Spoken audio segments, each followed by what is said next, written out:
السلام عليكم ورحمة الله. ازيكم حبايبي؟ عاملين ايه؟ يا رب تكونوا بخير. ان شاء الله هعمل معاكم النهاردة الكوسة بطريقة سهلة جدا وبسيطة وحاجة كده عسل. بما ان الكوسة كده لها فوائد غذائية كتير وجميلة جدا، واكلة من الاكلات اللذيذة والكل بيحبها. فان شاء الله هعملها معاكم النهاردة بطريقة بسيطة جدا، هتحبوها بصراحة وهتعجبكم جدا. يلا بينا نسمي الله ونصلي على رسول الله ونبدأ معانا الاكلة. اول حاجه هنا معايا كيلو ونص من الكوسه. طبعا انا لما بحب اجيبها عشان اطبخها بجيبها وسط. يعني ما بحبش اجيب اللي هي الكوسه الكبيره دي، ولا الكوسه الصغيره قوي، لازم تكون ايه كده وسط، بتبقى مسكره وجميله. طبعا انا بجيبها كده وبحكها بالسكينه، لان ساعات الكوسه دي بتبقى مزروعه في ارض رمليه، فبيكون عليها نسبه رمل كده لازقه فيها. فبحكها كده بالسكينه وبقطعها من فوق ومن تحت حاجات بسيطه كده وخلاص. الطريقه دي جميله جدا وسهله، وما شاء الله عليها اكله جميله جدا وبنحبها كلنا. ومعاها شويه رز بشعريه كده، اكله عسل ما شاء الله، ومش مكلفه ولا اي حاجه، ولا جنبها لحمه، فهتحسي بالطعم جميل جدا ما شاء الله. وهتعجبكم كده، يعني ايه، جربوها وهتعجبكم. هنا برضو بعمل معاكم واحده كمان. بحكها برضو كده بحرف السكينه، يعني مش بنقشرها خالص، بنديها حكه بسيطه كده، علشان برضو ايه ما تفقدش ايه قيمتها الغذائيه اللي فيها.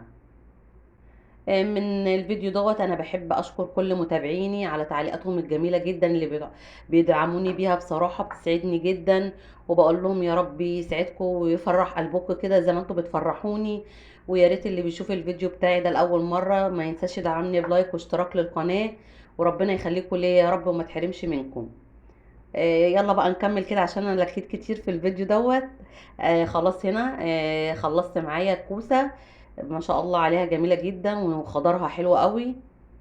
وما حبيتش ان انا برضو ايه احكها خالص، علشان ايه تفضل برضو قيمتها فيها، حاجات بسيطه خالص. هنا بقى هقطعها مع بعض كده حلقات صغيره، ما نكونش كبيره قوي، علشان لما تيجي تستوي ما تاخدش معانا وقت. وفي نفس الوقت ما نرققهاش قوي، علشان لما تغلي معانا كذا غلوه كده ما تسحش، وتبقى ايه شكلها مش عاطفي بصراحه، مش بتكون حلوه. فهنا بنعملها حلقات وسط كده، بتبقى جميله وشكلها رائع.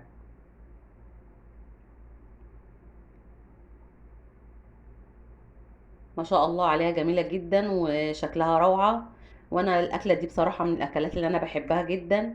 وبنحب هنا برضو نحط عليها قرنين شطة كده، بتبقى جميلة وبيديها طعم كده ونسبة حرارة شوية.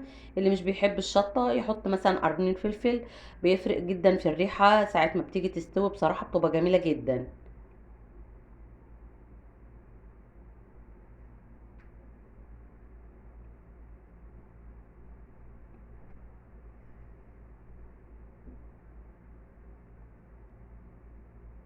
هكمل بقى كمية الكوسة كده وارجع لكم تاني.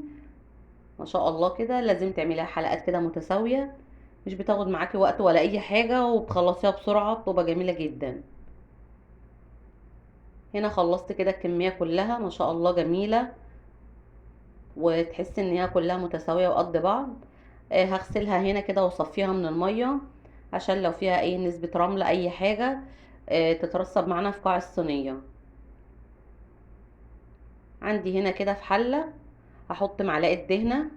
انا عندي بحب الدهنه الضاني بصراحه، بحب اطبخ بيها، مش بحط كتير، بحب يعني احط نسبه بسيطه، بتطعم الاكل كده وبيبقى لها ريحه جميله جدا في الاكل.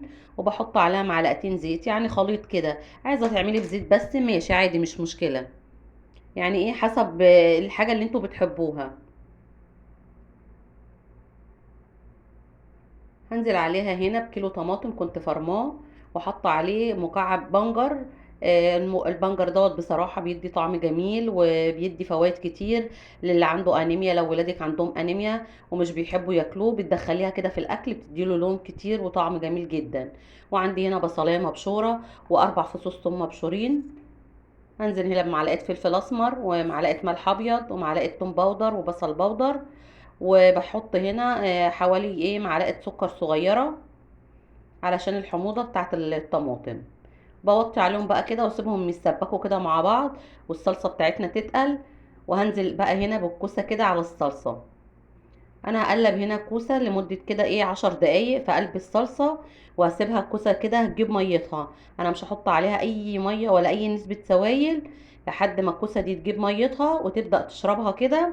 هتحس ان الكوسه كده احمرت وشربت من الصلصه وبدات تدخل في السوا. بعد كده بقى بتنزلي عليها بكميه الميه او الشوربه اللي الايه الكوسه تستوي فيها. بس لازم تقلبيها في الصلصة كده وتسيبيها حوالي 10 دقايق على نار هادية. بتلاقي الكوسة كده جابت مية بتاعتها وبتشربها كده. بصوا هنا معايا كده كده انا محطتش عليها اي نسبة سوائل خالص. هي الكوسة بتوطي عليها بتجيب مية وبتسيبيها بقى شوية كده لما الكوسة تشربها وتستوي فيها شوية. بعديها بقى كده بتنزلي بقى على الصلصة. بصوا كده هي شربت المية اللي نزلتها. هننزل عليها هنا بحوالي رتل مية. خلاص كده هي اصلا يعني يعتبر استوت نص سوا. هنقلبها هنا كده مع بعض وهنحط عليها ايه نص معلقه ملح ابيض عشان احنا زودنا ميه. وهنغطي عليها كده لمده 10 دقايق كمان وبعد كده هتلاقيها استوت معاكي ما شاء الله كهرمان. بصوا اللون عامل ازاي بسبب البنجر اللي بحطه. لو ولادك عندهم انيميا عندهم الضعف دوت جميل جدا بحطه على طول لولادي ومش بيلاحظوها في الطماطم. ولو عندك فراوله بتعملي عصير بتحطي عليه برضو البنجر بيبقى حكايه بصراحه. بصوا هنا مع شويه رز بشعريه مستويه بصراحه كده زبده وجميله جدا وريحتها خطيره. بصراحة حاجة عسل. اتمنى يا رب تجربوها ان شاء الله. ما تنسوش بقى تعملوا لي لايك واشتراك للقناة لو اول مرة تشوفوني. واشوفكم ان شاء الله على خير في الفيديو الجاي. والسلام عليكم ورحمة الله وبركاته.